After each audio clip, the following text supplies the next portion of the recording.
طبعا كلنا امبارح قرأنا خبر الطرادات السعودية اللي طردت السفن المصرية اللي في قبالة سواحل مصر، سواحل أراضي مصرية وجزر مصرية، وهي جزيرتي تيران وصنافير، اللي فرط فيهم الجاسوس الإسرائيلي سيسنياهو صبي نتنياهو بن بائعة الهوى وجيشه المجرم جيش تل أبيب وشرطته المجرمة اللي نكلوا بالشعب علشان الشعب ما يعترضش على بيع جزيرتي ثيران وصنافير، ومن لا يملك أعطى لمن لا يستحق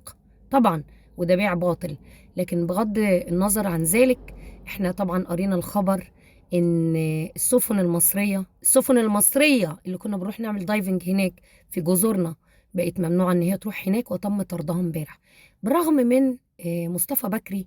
معرس كل القرون وكل العصور وكل العهود والأكل على كل الموائد، وأحمد موسى ونشأة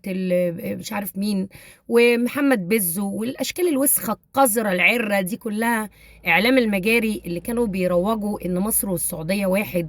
وإن مصر إيه والسعودية إيه، ده الاتنين كده يعني دراعين في فانيلا واحدة، إيه تيسين في الباس واحد.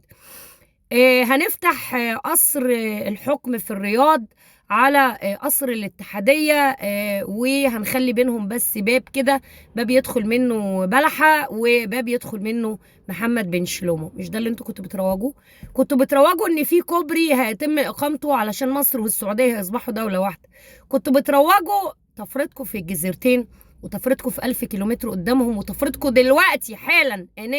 حاليا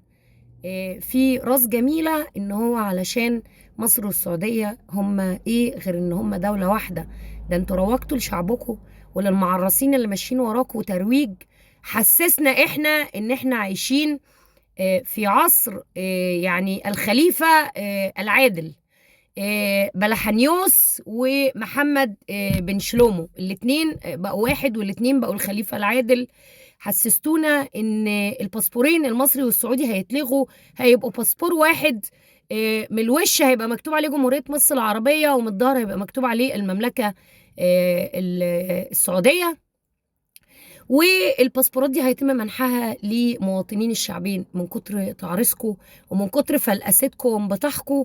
علشان تبرروا خيانتكم في التفريط في الأرض المصرية. حسابكم عسير،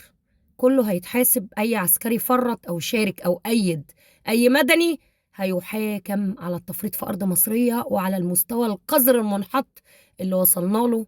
بين الأمم وبين خاصة بتوع المعيز اللي كانوا بيجروا ورا المعيز في الصحراء.